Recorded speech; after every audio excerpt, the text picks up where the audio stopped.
Hello, and thanks for tuning in to Look Up, the news and current affairs programme from Compass Media. Every week, myself, Finbar Markey, and my co-host Padraig Finbar will look at news stories that either haven't got into the mainstream news, or on the other hand, maybe haven't had a fair hearing in the mainstream media. Thanks for joining us again this week, Padraig. Yeah, thanks very much, Finbar. Happy to join you. A little stretch in the evenings now, so hopefully we're on the right path towards the summer. Oh, please God, now we'll be able to get out with the dog a bit later and have a few more options as well. We're going to get stuck straight in, and we're going to focus for our first few stories on Irish news and on the notion of a cashless society. You want to run with this one, Padraig? Yeah, Finbar, I'm going to give you a quick rundown, and this is just a story of an individual case in Ireland coming from the north. So there's a guy here called Charlie Moss, described as your typical GAA lifer, an avid fan, regular matchgoer and volunteer. He used to be the chairman of Acryan St Avogue's club near Castlederg, County Tyrone. But Charlie has a problem. The GAA move to online-centric ticketing system is putting him off going to games. Having to buy online in advance, he says, is a nightmare. He's particular issues in his rural area with poor telephone signal, meaning that when his bank sends him a text message to approve his online purchase as a security measure, he sometimes doesn't receive it. Slow internet, meanwhile, means that the ticket website often times out if the purchase is not complete in time. He claims to be fairly savvy with computers, but just thinking of those who aren't, he says, they would have no hope of getting a ticket. There should be a facility for the likes of pensioners to get their tickets rather than going online. The fact that some people will just say, I won't bother, is something that he sees as a major problem. Charlie described the online ticketing system as a nightmare. According to Ulster GAA, a new policy of online ticketing had a soft launch across the island during the COVID pandemic and was fully implemented last season across its fixtures. The system is not entirely online. Tickets can still be bought at certain SuperValu or Centre stores. And an Ulster GAA spokesperson said tickets for Ulster Senior Football Championship fixtures continue to be available via GAA clubs and county boards, but this is all due to change. So it's another personal case of a person who is suffering with the problems of technology. In this case, it's somebody who claims to be well capable of using the technology, but logistically is at a disadvantage. I think the issue remains that there's an inequality in this, and we shouldn't be breeding inequality into society. Don't see any reason why we don't continue with a dual system of cash and alternative methods, particularly when the online version of payments tends to add charges to people. So, like legal tender is legal tender, and it's something we're going to have to keep on because I think this is discriminatory, personally. I think it is, and I think from a gerontological point of view, it's disempowering to older people who may not be au fait with technology. So we're making older people and people who are not au fait with technology dependent on younger people for this. And although it's nice to see people helping people and younger generations helping older generations, ultimately it is disempowering older people to be able to go through a process of obtaining tickets themselves and going through that entire rigmarole as they usually do, rather than having to learn a whole new technology and maybe never properly learn and open themselves up to abuse through these technologies as well. So I fully agree with you, Padraig. It is a sign of the times that I think a lot of people don't want to see. And I have seen stuff online over the last few weeks, some images being tweeted out of some businesses who refuse to take cards, and then some businesses who refuse to take cash. So there seems to be a bit of a battle going on at the moment. I know I prefer the plurality of having the option of cash or a card. And there is a thing going on at the moment. I've heard about taxi drivers in this state who are that they're compelled to have a card option for passengers. So there's a battle in many different places on this issue. Yeah. And next story, we're going to look at this anti-immigration protests are still in the mainstream news headlines in Ireland, and the level of discussion and the level of engagement on it, I think it's actually getting lower rather than higher. And I haven't really seen or heard any proper, balanced, mature discussion on the issue of mass immigration and its impact on housing and services and the concerns that people have. Instead, what we've seen is protests, is accusations of racism, accusations of hate, and sometimes in tiny examples of hate from both sides. not just from one, but from both sides. We'll just have a look at some of these headlines. And Padraig, again, you wanted to run with this one. Yeah, so there's some different pieces of information here. So okay, so the first piece then is Taoiseach Leo Varadkar called for the need to secure the borders of the European Union to prevent human trafficking and for rejected asylum seekers to be deported in the hardening of rhetoric as EU leaders met for an extraordinary summit on migration. The 27 national leaders called the summit after several member states recorded a large increase in irregular crossings of EU borders and appealed for joint action to address the issue. Refugees are welcome in Ireland, Varadkar said. People who need our protection should get it. We also need to be firm with people who come to Ireland with a false story or false pretenses, Mr. Varadkar told journalists. Saying a key topic for leaders was how we can better secure our external borders around Europe. The Garda confirmed it was investigating a number of specific cases of human trafficking at present. Mr. Varadkar said he did not wish to comment beyond what was perceived as a hardening of a tone on immigration. He added that as well as being fair with refugees, Ireland also needed to be firm as with people who come to the country with a story that doesn't stack up. Austria has led calls for such measures after applications for asylum were tripled in 2022 to reach 108,490. The Vienna government has said that a large proportion of these travelled into the EU across the Bulgarian-Turkish border and have called for EU funding for a barrier there. So, like, that piece is talking about nearly a Trumpist style barrier in Europe, which is very strange altogether and a big departure from what we were hearing before. The second section, Finbar, is the last portion of the image that you can see there from News Talk. So I'll just give you a quick rundown on that because it's another bit of a change of language from Gary Gannon of the Social Democrats.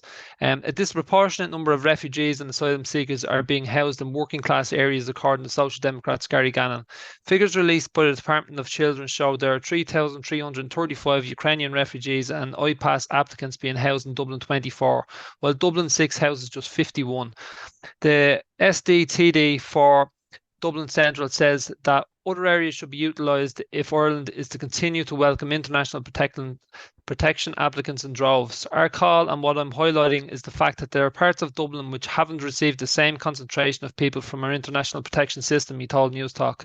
As more people come, if we are pursuing every available opportunity well, we need to look at other parts of Dublin.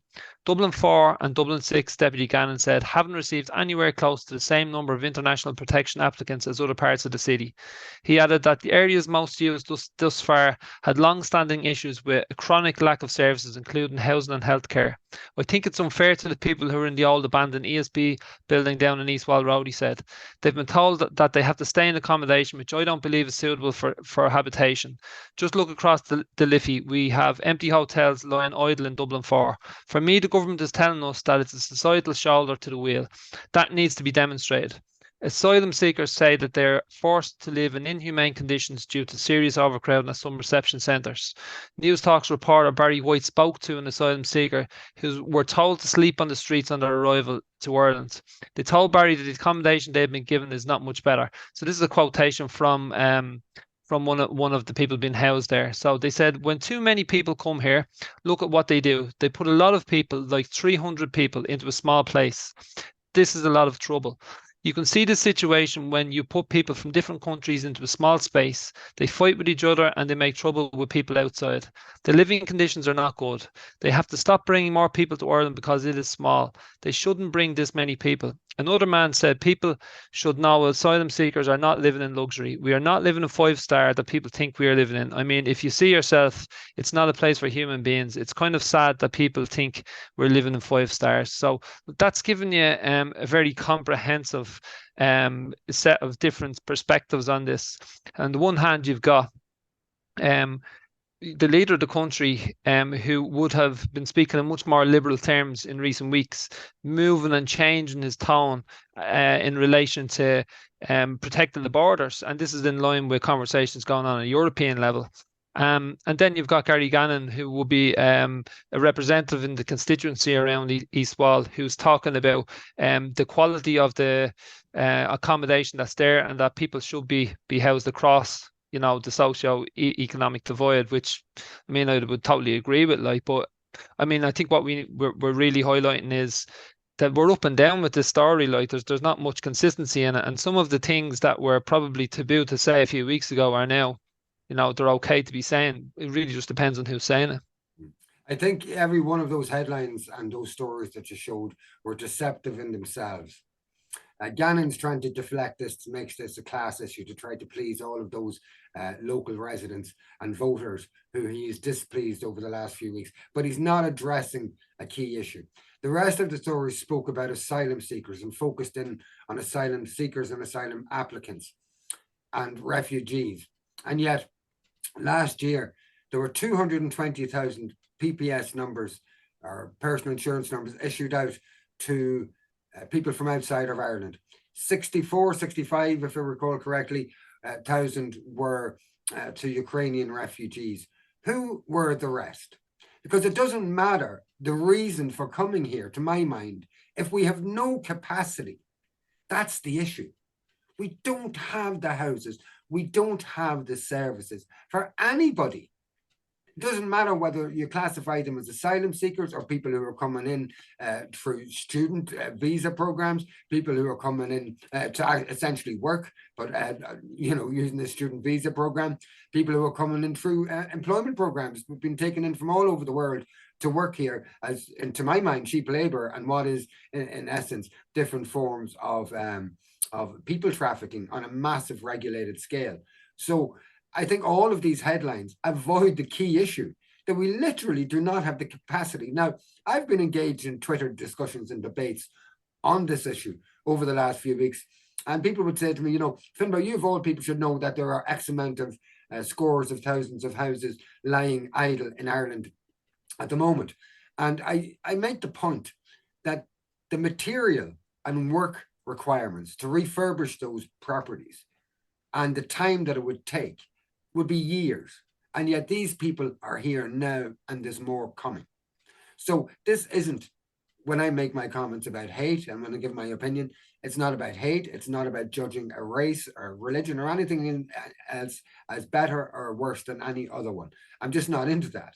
It's about the practical capacity of this state and the impact that this is having on absolutely everybody. We're doing nobody any favors. The people that are coming here, we're treating like second or third class citizens in the way we're treating them, because we don't have the capacity, and yet we've entered into legal agreements and we've developed a culture over the last short while in which we can't say no. And I think a lot of this is about big business wanting cheap labor and wanting to stop any industrial action on the part of low-paid workers to demand more in a time of high inflation. And that's what I essentially see a lot of this about. And when we degrade the conversation to race and to race baiting and to saying that this person is a racist or that person is a racist. And on the one hand, I saw a tweet today, in fact, from Ewan McKenna, who made the point that he's sick and tired of this debate being hijacked by Paul Murphy and by the likes of Tommy Robinson.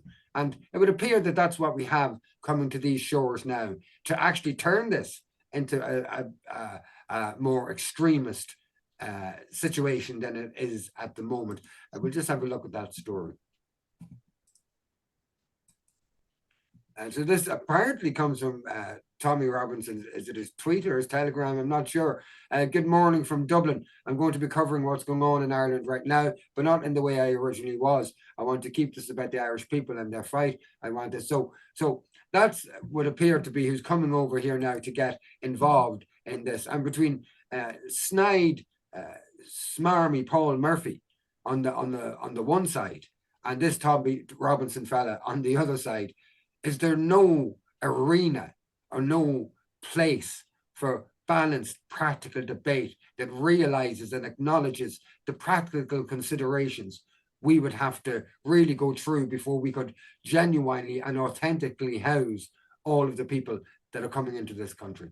Sorry for that lecture, Padraig. Have you any findings on this? No, you're fine, Finbar. Like you'd wonder what goes on in the confidential confines of government, where they are supposed to have these conversations about what they have to offer people. Like, you're undertaking to bring people into the state, then you're undertaking to treat them humanely and put them in reasonable accommodation where they're not going to be at risk or at threat, or in a dangerous situation, and which we know some of them are definitely in. Like, so they are failing those people to put them in situations like that. So surely they are able to have conversations that we're trying to have without all the baggage that goes on. So it is, as we said, going back many episodes ago, that we believed, or I put forward at least, that I thought the Irish government were creating a fertile ground for the rise of the far right in Ireland, because they don't really gain much of a foothold here. We don't have that type of culture. We have people that have we've got centuries of oppression within our own psyche. We understand what it is to have to flee for different conditions. So we've had that with immigration here many times over the years ourselves. So this isn't something that's in our culture, but it's creeping in with this Brexiteer style sort of stuff that's coming, that wants people that aren't from here not to be, housed in the state. It's not something that comes naturally to us. I mean, you're seeing people coming in like Tommy Robinson. Like, how's he getting here? Who's inviting him in? That is far right, like, and there's no escaping that. No, I agree with you. But again, I made the point before, and I'll make the point again, where there's a vacuum and a lack of leadership, a lack of community leaders. I say, no, actually, we see that you do have points and that you're not racists. But when you leave a vacuum and you keep on pointing to people and call them racists, you're inviting racists to get involved, and you're telling people that the only place that you have to voice your opinion is within racist circles. Well, that's what you're creating. And I actually am seeing political elements in this country that are thriving off it, that appear to actually be frothing at the mouth at the enthusiasm to challenge these racists, when they're actually creating the racist problem themselves, in my mind. We'll move on to, just to finish on it, Finbar, for me, look, this always boils down to a final test, regardless of the inefficiencies of our government, what they oversubscribe us to be able to do beyond our means, stuff like that. What to me, what it always comes down to is just the classic definition of discrimination. You just have to stay on the right side of that, and for that reason, I'll probably attend that march that's coming on Saturday myself, because I'm totally opposed to discrimination. And regardless of if the people that are organised have the answers or not, it doesn't matter to me. You do need to keep everything on the right side of that. And I won't attend it, because I don't believe that the token slogan of the march is what the intention of the organisers are. I think the intention is to drive home this open border policy, and to drive home this idea that anybody who challenges or questions the given narrative on mass immigration is a racist. So I think that's what this is really driving that home, and that's what is happening on Saturday. So I won't attend. But here's the thing, and we've seen it before time and again on Encompass Media. Myself, yourself, Anna, and others can disagree without shouting and calling each other names. That's the way for it to be, Finbar. That's the democracy, So you got to lead by example. Yeah. And we'll move on to the next story. The Citizens Assembly. I don't know who are they, but that's not what we're talking about tonight. The Citizens Assembly have decided to have a discussion on drugs and criminality of drugs at the moment. Padraig, you want to lead with this one? Yeah, I have a short excerpt on this. So the Cabinet has approved a new Citizens Assembly on drug use. The Cabinet has approved a recent meeting in Dublin. In a statement, the government said that the Assembly will be asked to consider the legislative, policy and operational changes the state could make to significantly reduce the harmful impacts of illegal drugs on individuals, families, communities and the wider society. Chief Whip and Minister of State with responsibility for public health, well-being and the National Drug Strategy, Hildegard Naughton, said, Drug use affects all members of society, whether directly or through families and communities, and it imposes significant health and financial costs involving citizens in decision-making on drugs is therefore appropriate. I want to ensure that the voice of young people is heard at the Citizens' Assembly, as they can be particularly impacted by drug use. To this end, I have initiated a consultation with young people through Coarlan and Og and youth drug projects in disadvantaged areas, which will be presented to the Citizens' Assembly for its consideration. Minister Naughton said she will bring forward a motion to the Dáil Shannon next week to formally establish the Assembly. So it's a piece that I had a quick look at and I wanted to bring up. I would share your hesitation in exactly what does a Citizens' Assembly mean. I always fear that these things are handpicked and will be biased. Are they representative of a cross section of community opinion? How do you check that? So we're very, very skeptical on how those things are formed. Is it just a bigger version of the Tidy Towns Committee? Who knows? Who knows? And I would have concerns about it on other topics, like when we're coming to talk about maybe in the future around propositions for towards the United Ireland, the constitutions and stuff like that. Very, very concerned about who's picked for that. But in this one here, personally, I have researched a bit and listened to a lot of arguments which would be very liberal towards the decriminalisation of drugs. Now, that might seem shocking to some people to hear at the very face of it, but when you look at the system that we have in terms of how they try to deal with the issue of drugs in society and the damage that it does in communities, there's a number of things that are apparent quickly, which is the massive amount of money and power that is yielded by criminals in this area. Like, so whole communities can be held ransom and there can be a serious violence up to including firearms and death going on. So it's clearly not working what we do on it at this point. If you had the ability for people who were the consumers of these products to gain it in a way that would actually be taxable by the state, that could fund rehabilitation programs, and it could take the criminal element out of it, that's something that I think deserves a fair hearing. So hopefully that's what they're talking about in this.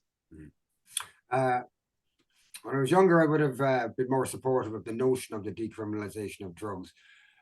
I spoke to some people who investigated the Portuguese project, who actually went to Portugal post, I think, about 4 or 5 years after the instigation of decriminalisation laws there.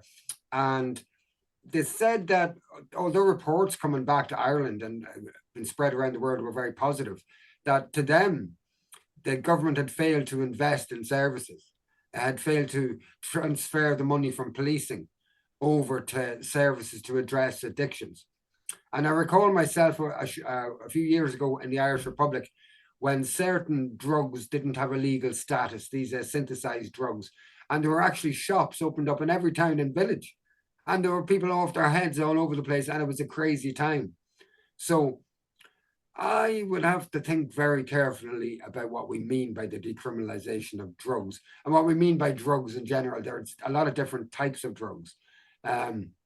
So yeah, it's interesting that they're going to talk about it. I wouldn't trust the construct of the Citizens' Assembly to have a real proper discussion, a realistic debate on it, with people who live in the housing estates beside the drug dealers and beside the problems as well. So maybe I'm wrong in that, but I don't think I am, having observed other discussions and fora of the Citizens' Assembly in the past. I feel they're just a tool for state and government.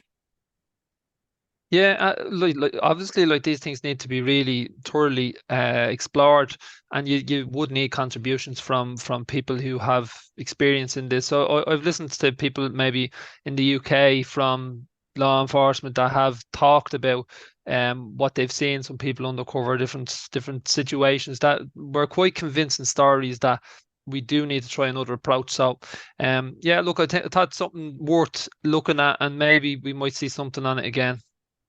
Sticking with Irish news a little bit longer, and Kieran Cuff, the Green MEP, I think he's a Dublin MEP, representing Dublin, if I'm not mistaken.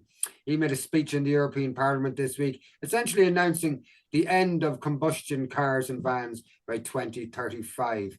Have a look at this. Thank you, Vice President Hautala, Executive Vice President Timmermans. I think it was the German playwright Schiller who said that the future comes slowly The present flies and the past stands still forever. And it seems in this chamber, the past continues to stand still. But this week we vote on an historic deal that will make the EU the first regional bloc to ban by 2035 the production of the internal combustion engine. This is climate action, but it's also about cleaner air in our cities and towns. Electricity is the cleanest and the most efficient energy source for road transport, for cars and vans, but also for trucks and buses. And I hope we will see the same level of ambition in similar upcoming legislation for these vehicles. E-fuels are a pipe dream in road transport and must be reserved for ships and planes.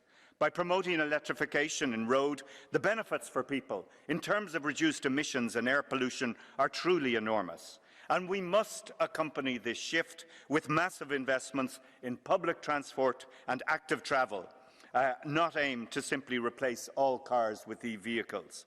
So I look forward to approving this law, which is a profound shift for our road transport sector. Thank you. That's a big decision, isn't it? 100 years or more of the common combustion engine in terms of having transport like that. It's 130, 140 years maybe. It's been phased out now by 2035, according to these guys anyway. What do you think about it all? Like, it's fine when they make declarations. The data that backs it up is the interesting part, and does every normal everyday person have the time to go and check that out? And if they didn't, they found some discrepancy, would it matter? Like, you know, so you would hope that people that are elected will be holding these things to checks and balances, so that you would be able to have some confidence in the environmental impacts that they're coming up with. I'd have to say that some of the biofuels, like the hydrated vegetable oils, are basically the same as diesel. What's the problem with using those? Again, I don't have data, it's just an opinion, but they are alternatives. The hydrogen engine as well.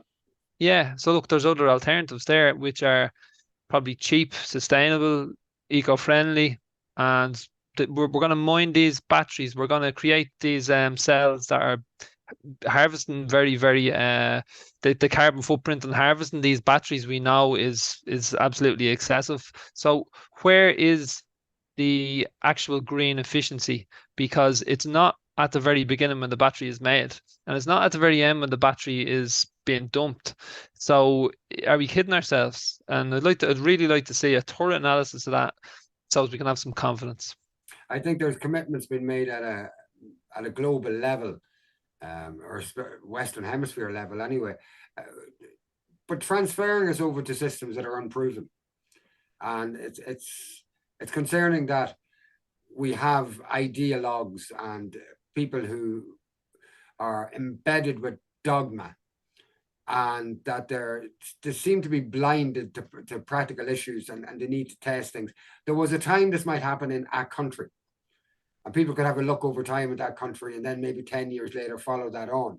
They're trying to do all of this for a continent in the space of 12 years. And this is where one of my concerns about macro governance between continents, and even this idea of a global or world government, that it stifles and it suffocates individuality.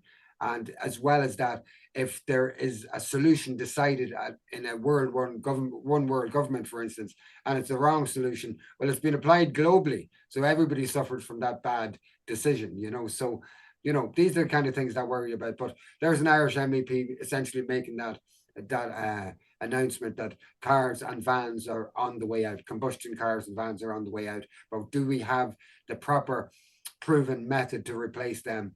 It's a worry. Another issue in Ireland at the moment, linked to climate change rules and regulations, is the impact on farmers and on agriculture. There's a new farming organisation has set itself up, and this meeting is to form a new farmers representative organisation to, if not counter the IFA, maybe to create more plurality in terms of discussion and bargaining power on the part of farmers. We'll just look at that story now.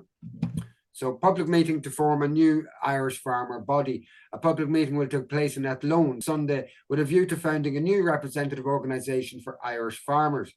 The meeting is being organised by Donegal farmer Liam McLaughlin, along with other members of the Irish Farm Discussion Group, an online group with more than 10,000 active members.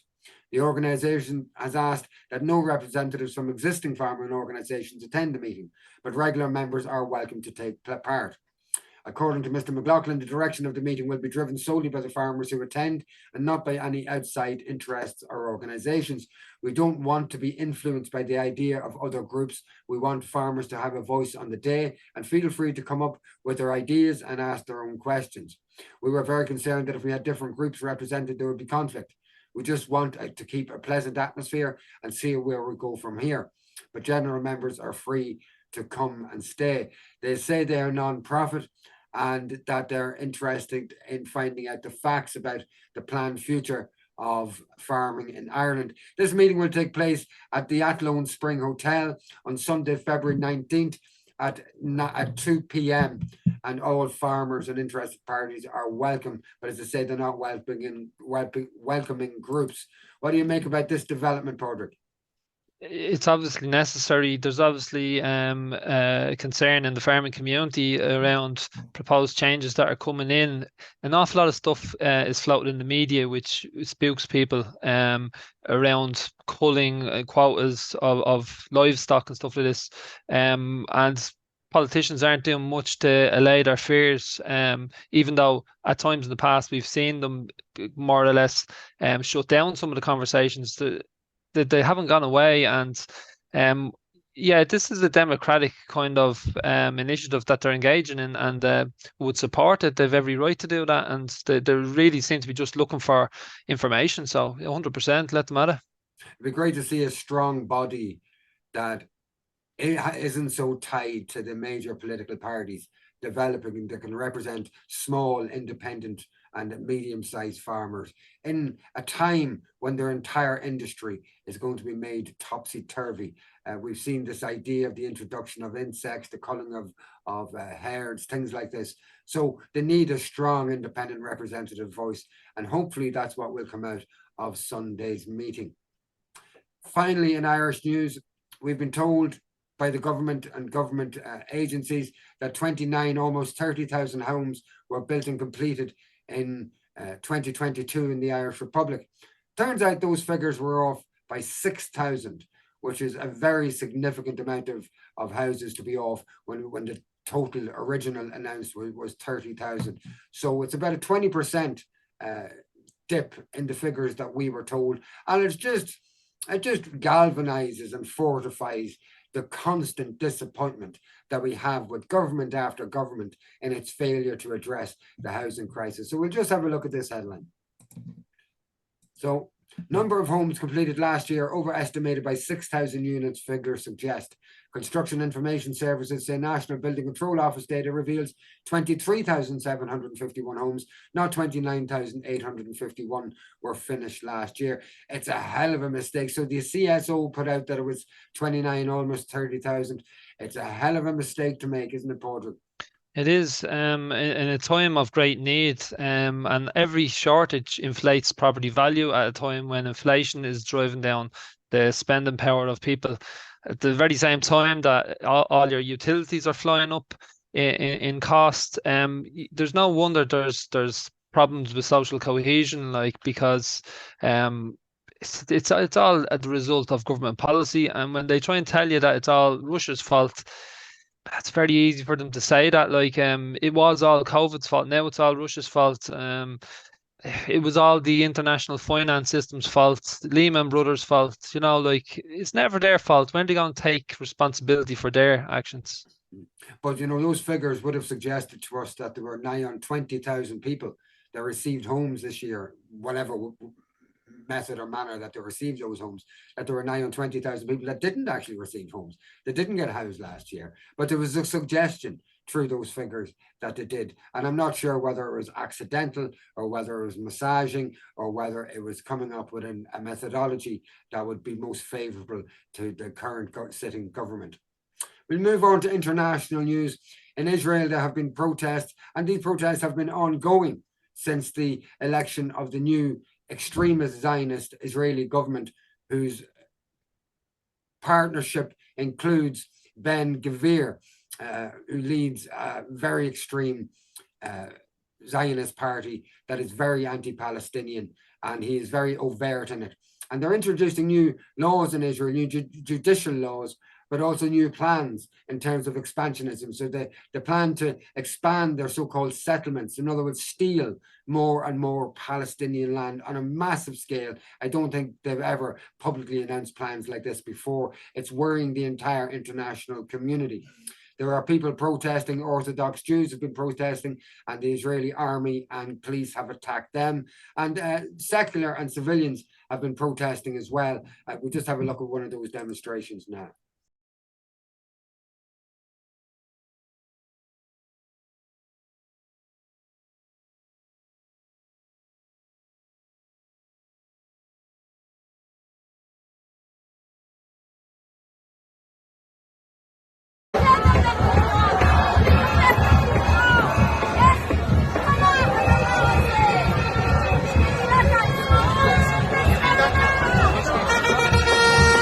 It's a bright blue sky day in Tel Aviv, and there appears to be many thousands, possibly up to 10,000 people on the streets protesting against this new government and their plans. One other plan that they have is to make it legally possible to deport Palestinians from Israel-Palestine. Deport them to where? You deport people who are not from somewhere. But where do you deport people who were born and raised there to? Haaretz newspaper, an Israeli newspaper that publishes in English as well as in other languages.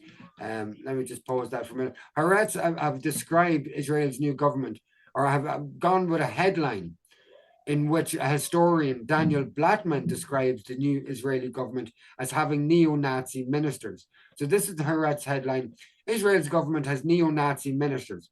It really does recall Germany in 1933. Holocaust historian Daniel Blattman says he is astounded at how quickly Israel is hurtling towards fascism. The moment the judicial reform passes, we will be in another reality, he says. And this is about being able to deport people, hordes of people, out of a country into nothingness, into statelessness. It's some development, to such a degree that Israel's principal ally, Israel's funder, Israel's armor, Israel's advocate, Israel's propaganda machine on the international stage has been forced to make public utterances criticizing the developments in Israel. I'm not saying they mean it, but they have been forced to make these utterances. This is Ned Price from the White House. First, we are deeply troubled by Israel's announcement that it will reportedly advance thousands of settlements and begin a process to retroactively legalize 9 outposts in the West Bank that were previously illegal under Israeli law.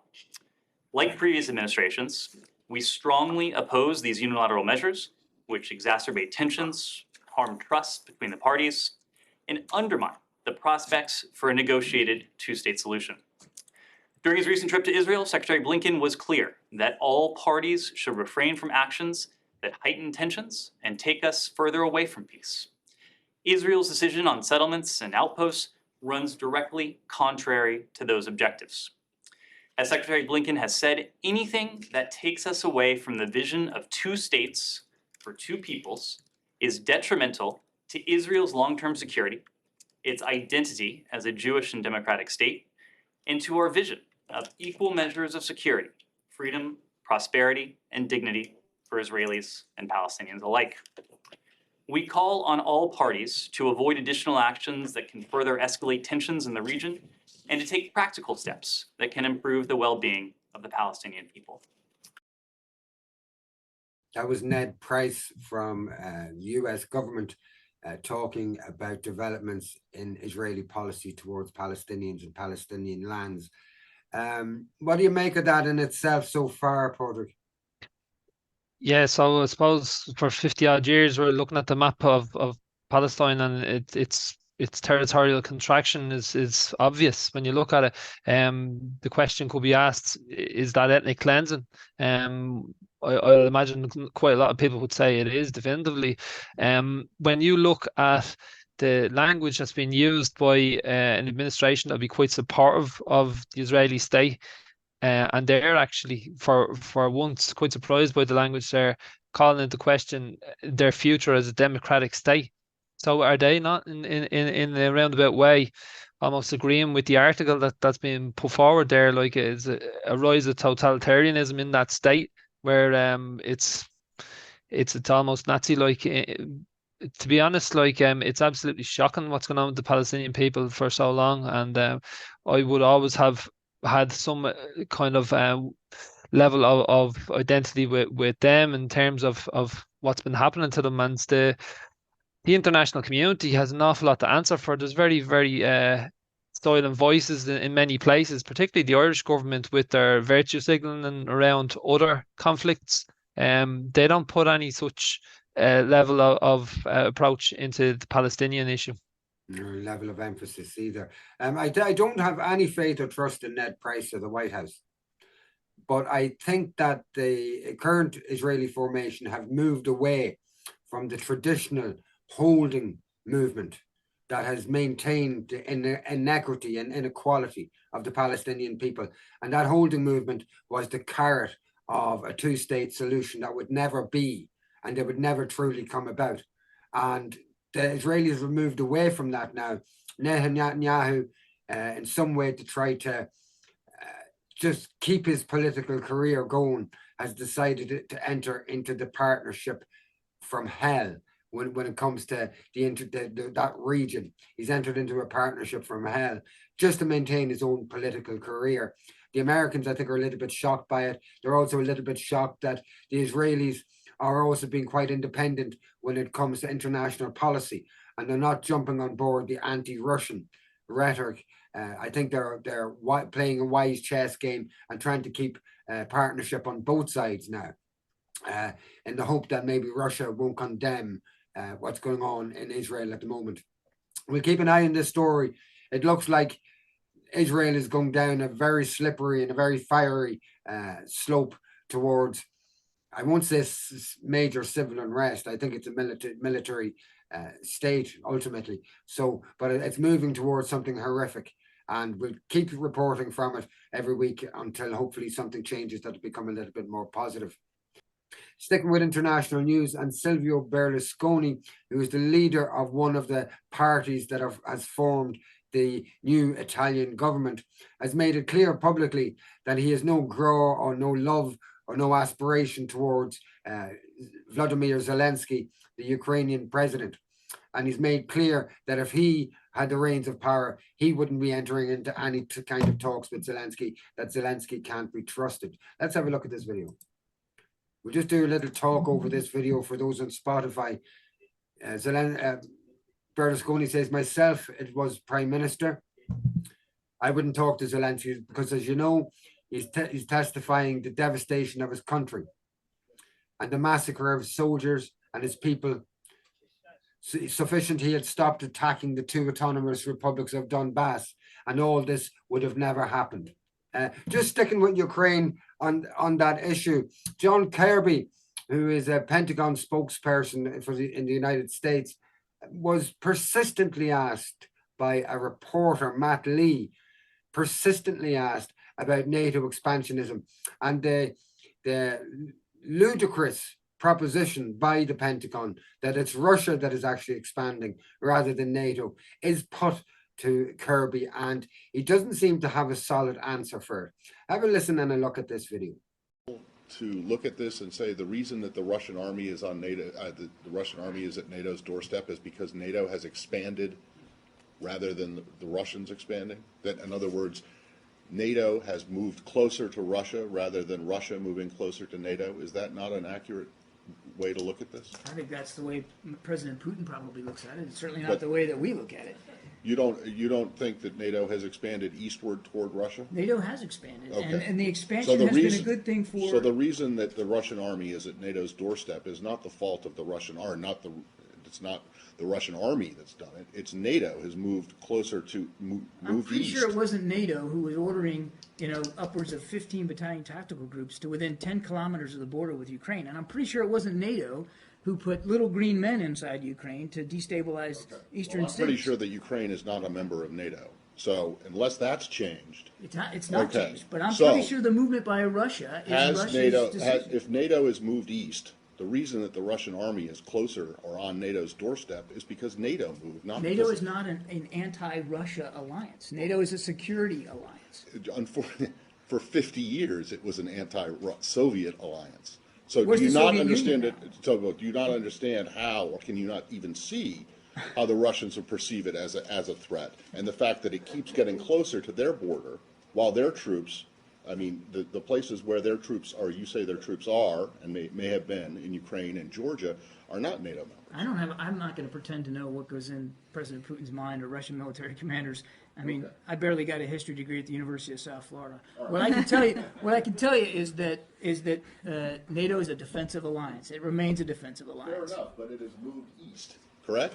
I mean, that's just a fact. It has expanded, absolutely. Right, exactly. But And so there's the no reason reason- for anybody to think the expansion is a hostile or threatening move. And we've been saying that throughout the last 15 years, Matt. It's like you're moving closer to Russia. You're blaming the Russians for being close to NATO. No. That's exactly what Hegel We're said. blaming the Russians for violating the territorial integrity of Ukraine and destabilizing the Okay, security which is situation not a inside NATO Europe. member. Which is not a NATO. I see to you Other on that countries point. feel threatened. What do you make of that, Padraig? He's not very sure, is he? He's probably not the best man to be getting interviewed on this. He even admits himself that he hasn't really got the history credentials to be commenting on it. He also admits that it is the NATO forces that have expanded to the borders of Russia. Yeah, like, I mean, would this conflict have been avoidable if there was a demilitarized zone in Ukraine, given that they're not members of NATO? All of these things, history will judge, but like, it certainly can't be as one-sided as we're getting over this side of the world with the news reporting. So yeah, doesn't stack up for me. I mean, he forgot to mention that the expansion included the destabilization of countries on Russia's border and, in fact, false flag revolutions, for instance, in Kiev, that created this situation that was conducted and financed by the United States government through empowering actual fascists and Nazi-type groups that were in Ukraine and that are now integrated into the National Guard and into the policing and the judiciary of Ukraine. Okay, just on the issue of Ukraine, we might as well move on now to our Ukraine Weekly Update with John Moran. We'll have a look at that. We'll be back in a few minutes. I'm joined again this week by John Moran, former head of the foreign desk in the Irish press, and certainly an unrepentant truth teller in a world where truth telling seems to be a problem. John, thanks for joining us again tonight. Not at all, Finbar. I'm going to start off this week with the military situation. The US Institute for the Study of War and the German newspaper Bild have both reported that the Russian offense has already begun and is in full swing. All along the front line, from Kherson to Kharkiv, Russian forces have been carrying out probing attacks, seeking weaknesses they can and then exploit them. Russia is hoping for a breakthrough before the 1-year anniversary comes up on February the 24th. In Bakhmut, some heavy equipment has already left the city for the next lines of defense, preparing for the fall of the city. Meanwhile, around the city center and the outskirts, heavy fighting and shelling are still taking place unabated. A number of sources have mentioned that the Ukrainian army is now running low on ammunition as NATO supplies are drying up. The consequences of Bakhmut falling, according to the Wall Street Journal, will mean faith in Zelensky will be tested. In the Kharkov region, up to 20 settlements have come under Russian control today amid fierce fighting. The consequences of Bakhmut falling, according to the Wall Street Journal, will mean faith in Zelensky will be sorely tested. Meanwhile, the revelations of Seymour Hersh, the investigative icon, continue.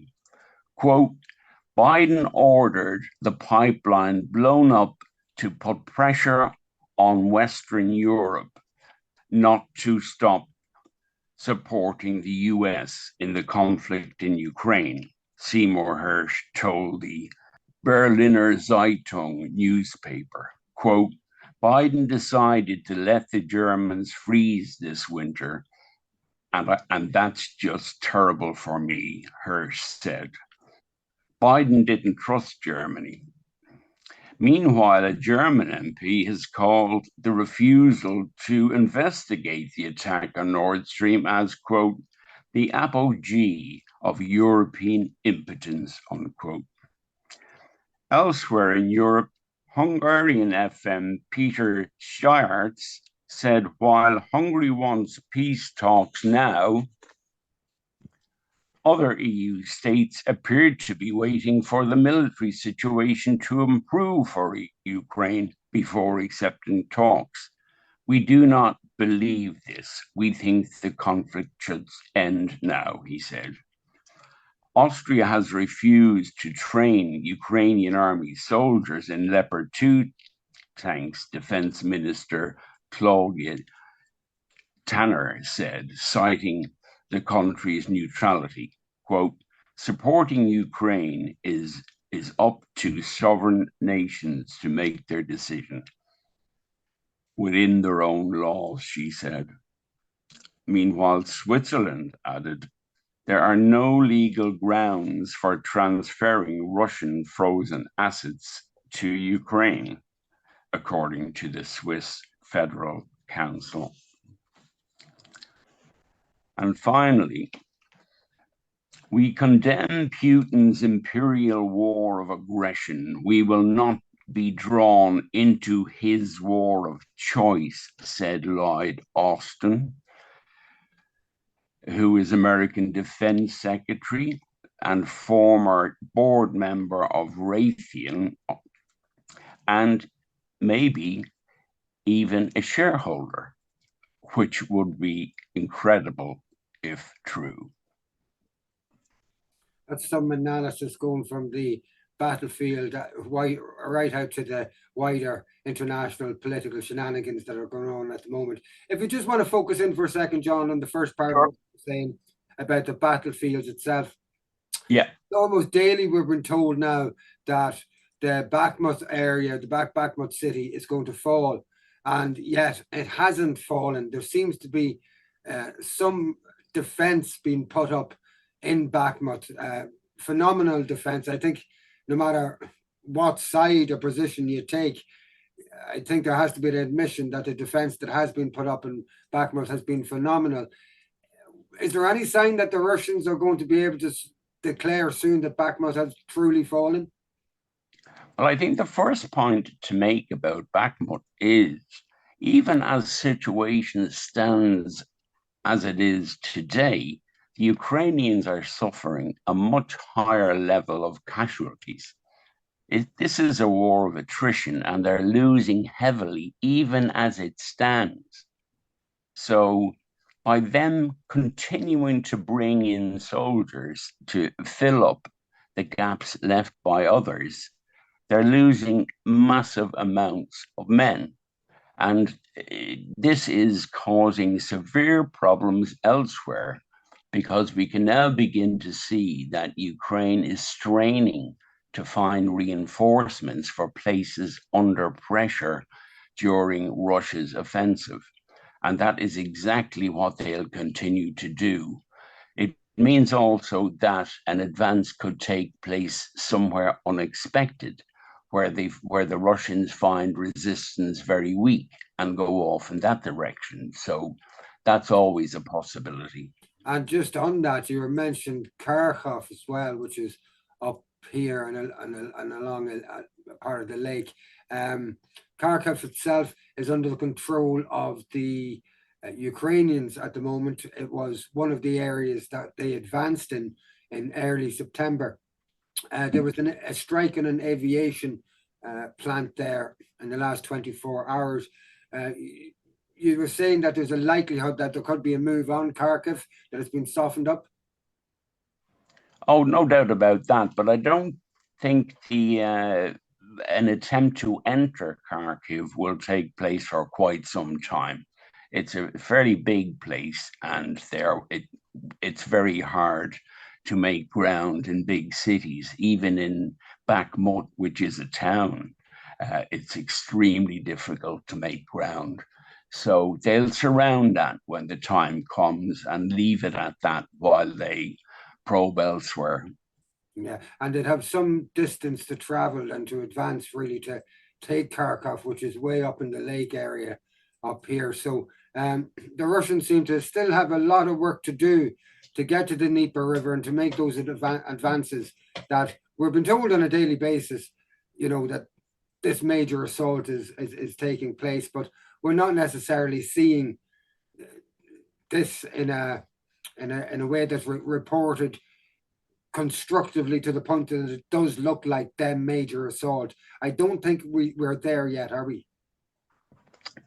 Well, again, the thing to bear in mind is if you think gaining ground is a successful offensive, well, then you only have to look at Kharkiv and Kherson in the offensives there, where the Ukrainians took a lot of ground, but lost a huge amount of men and equipment in doing so. So even standing still, the war of attrition works against Ukraine. But notice that the daily attacks that used to take place by Ukrainians, particularly up in the north, around Lugansk and that, have stopped. And I think something is happening up around there and around Liman. And I wouldn't at all expect to see something coming in from that direction. What are the quality of the troops that are being conscripted now in Ukraine? Because they're conscripting from the age of 16 to 60. People with disabilities are being conscripted. I personally have seen scores, and I'm sure there appear to be hundreds at least, videos taken by civilians in Ukraine in the public arena where conscription teams are physically dragging people off and dragging people from their homes and things like this. So in terms of, they've already gone through phases of conscription, and I don't mean to describe people as the bottom of the barrel, but in terms of military capability, they seem to be at the bottom of the barrel now, and they're just sending people to what would appear to be their death. Well, there's no doubt about that in Bakhmut, and the evidence is that they're not sending their most experienced guys in there. They're sending in their reserves, and it's they who are losing their lives in the place. They're holding on to their strongest troops as long as they can.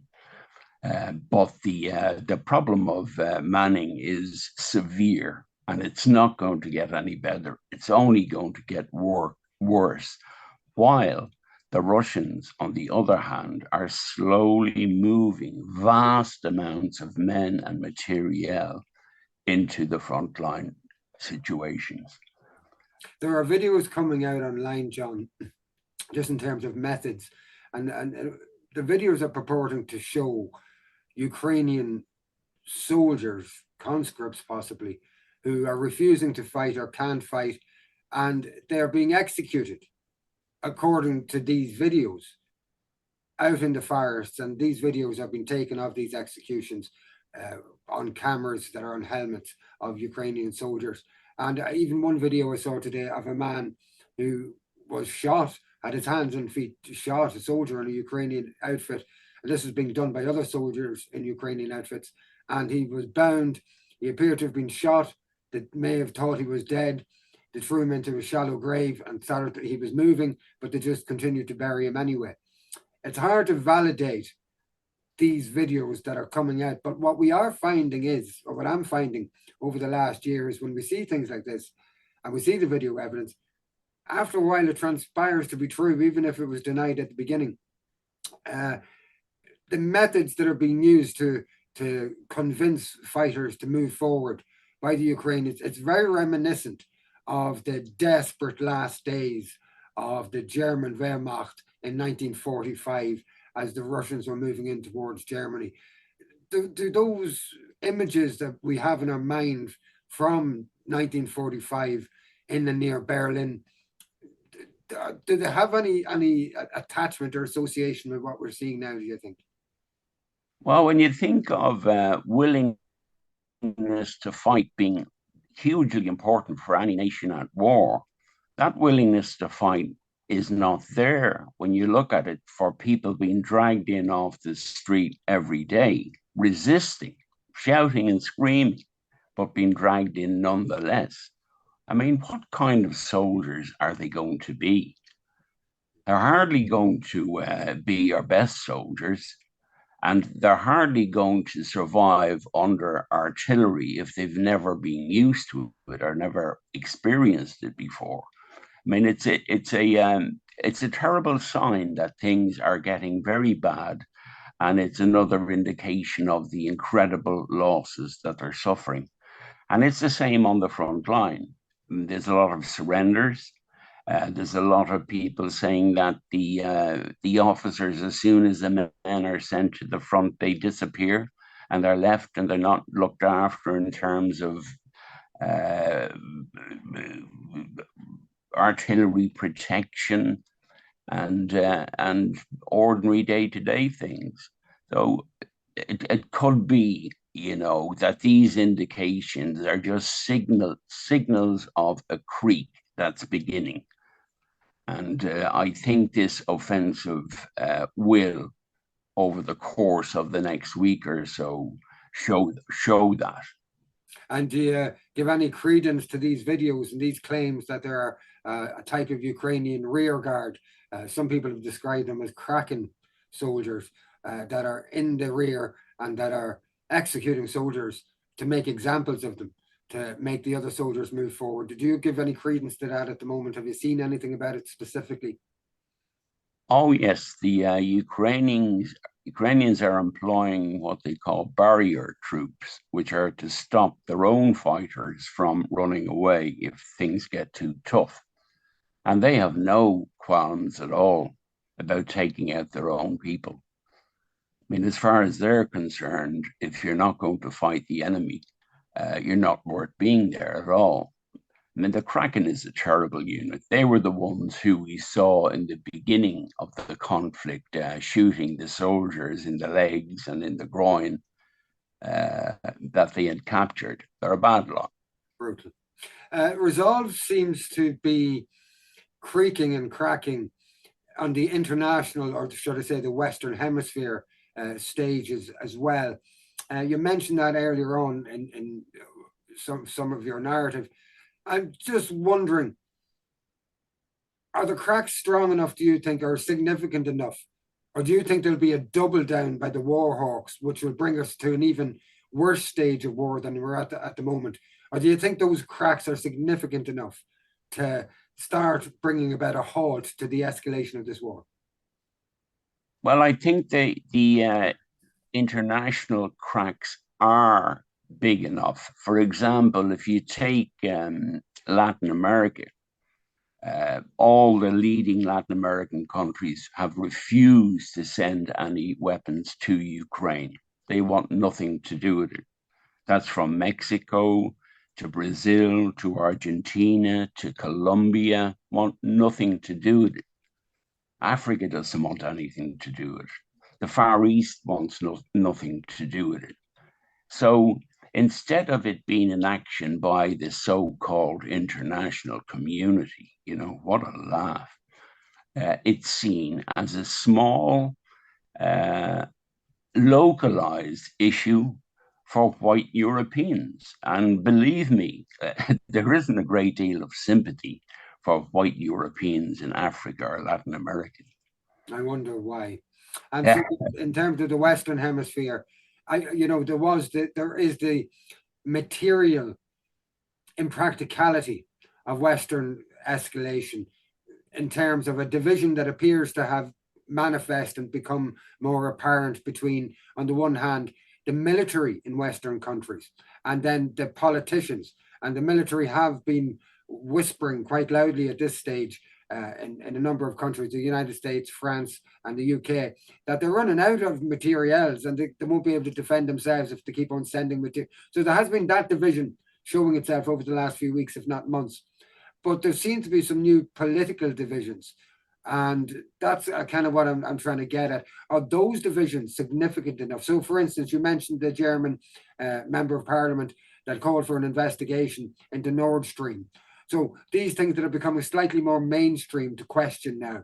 Do you think the cracks are big enough to become significant, or will a double down on the part of the war hawks solidify those cracks and fix them again?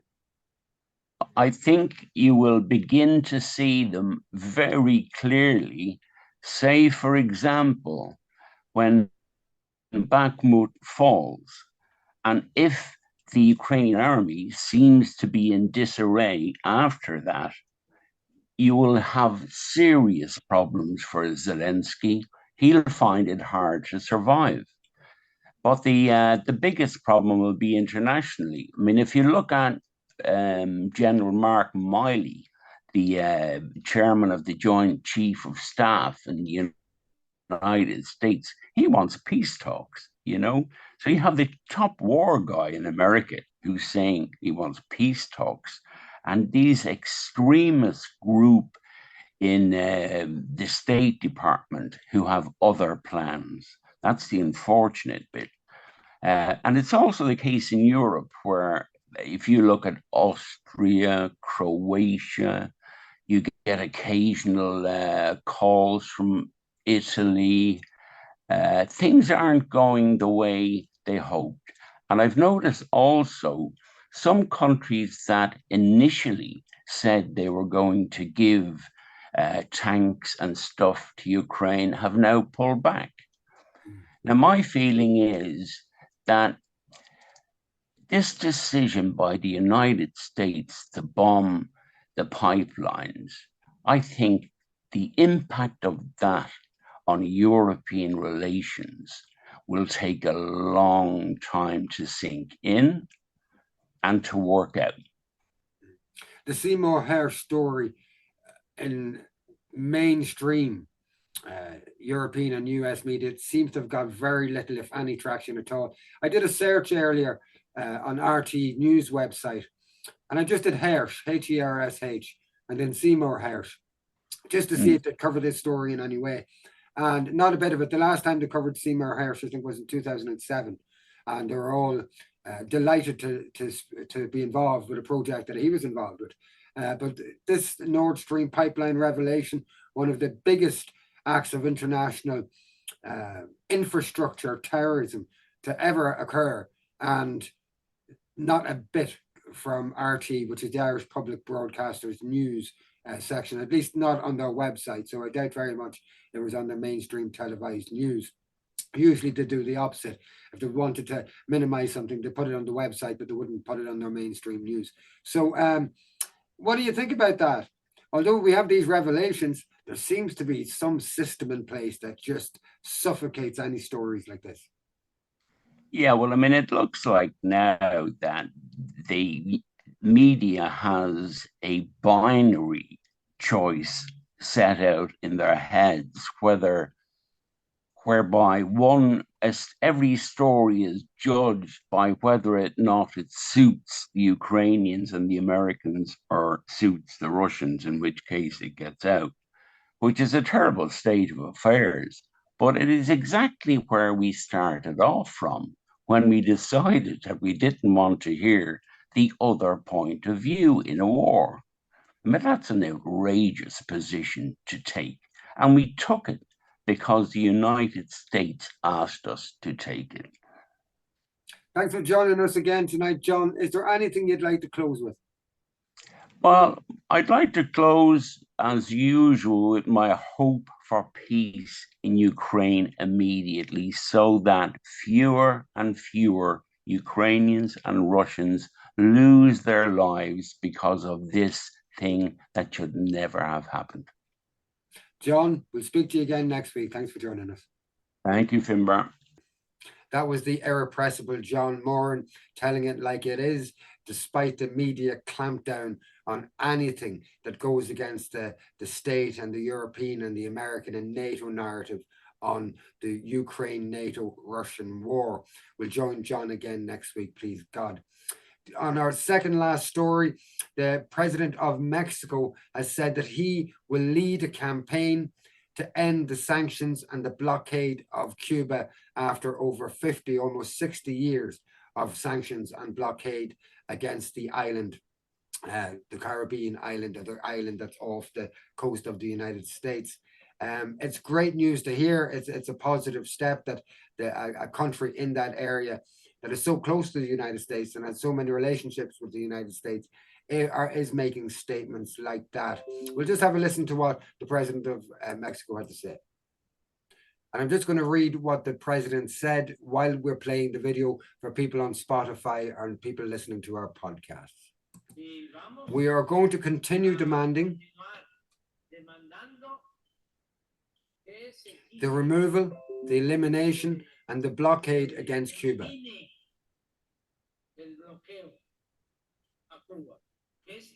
which is inhumane.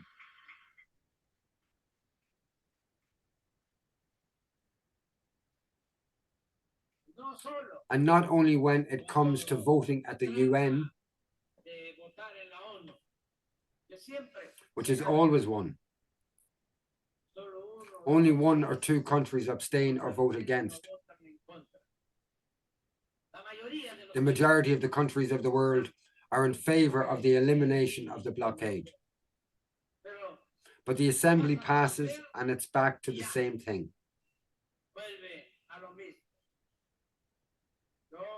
I offer President Miguel Diaz-Canel that Mexico will lead a more active movement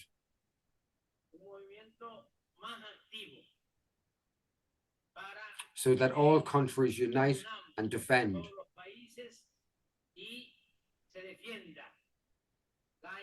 the independence and sovereignty of Cuba, and nothing with treating them as a terrorist country or blacklisting them as alleged terrorists.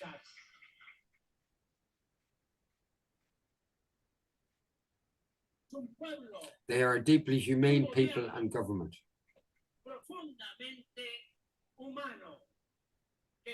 Long live the dignified people of Cuba. I think Padraig was also calling out the UN in a way there. What do you think?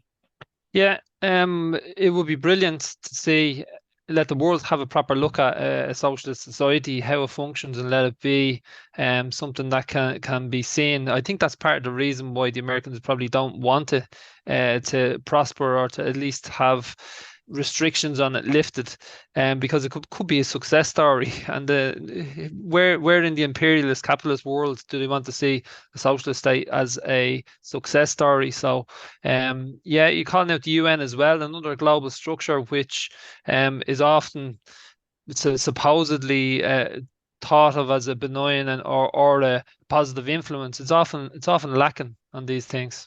Yeah. I hope to God, we've done interviews here before with people from Cuba and people who've got relations in Cuba and things like that. And they appear to be just a wonderful people, but they've suffered so much. They have nothing. They really value their health, their society, their communities, their community-ness, if you want to put it like that, and their closeness together. But in many respects, they have very little.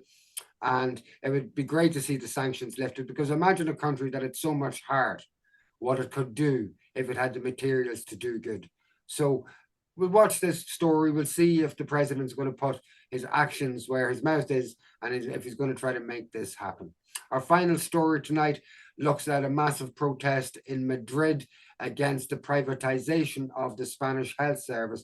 And this protest was held specifically for healthcare workers. We'll have a look at it and we'll give it a little bit of a description, and then we'll close up the show. These are massive numbers. There's a plaza. I'm not sure what numbers do you think that is, Padraig? I'm thinking 100,000s anyway. Yeah, multiples of 100,000. Could be 500,000 people there more. It's hard to say, but it's a very, very significant crowd. Sadly, I don't hold optimism when I see crowds like that, because that's a very democratic expression when people come onto the streets in an organised manner like that. And what you end up with, sadly, is either a delay tactic and latter implementation of whatever the policy is that they're protesting against, some sort of backdoor way of doing it. We know about liberalism, neoliberalism, and what it is, and it doesn't seem to be something that gives up. In the UK, we had major protests from the railway workers, still have, and strikes from railway workers, port workers, telecommunication workers, even barristers, just nurses, right across, teachers, right across the board. We have developments like this in Spain, massive protest last week, which we haven't shown, but we will report, from Paris against NATO and against the further escalation of the war in Ukraine. There are protests developing around the place. Again, there just seems to be lack of a unified platform that encompasses a number of key issues. That seems to be lacking. There seems to be a lot of division. Any final comments on this before we close up, Padraig? No, just let's hope that people's movements can prosper this year. It's badly needed. I suppose something that we probably always put forward is just to try and have a bit of objectivity and fairness out there. And I think it is trying to break down these walls through media, trying to get the proper message out. That's maybe the contribution we can play. So that's all we can do. Yeah. And just on that note, as we're closing up, if you'd like to share, even subscribe to one of our platforms. We're on so many platforms, it gets confusing these days. We're on YouTube, Facebook, Telegram, Twitter. We have our own website, mcompassmedia.com. We're just launching on Instagram this week, just about to launch on TikTok. We're absolutely everywhere. So give us a subscribe, give us a like, give us a share. And the reason that we're trying to branch out is that we know that we're challenged by algorithms all over the place, where we're also shadow banned. And so trying to work against all of those algorithms and these bans means that we have to have a wide plethora of platforms, and we have to have a key central website that we work from. So check out mcompassmedia.com. There's stories on there that we won't be putting on Facebook or any other platforms because of censorship. Check us out, give us a share, give us a like. We'll talk to you next week. That's all from me. That's all from me as well. Thanks very much.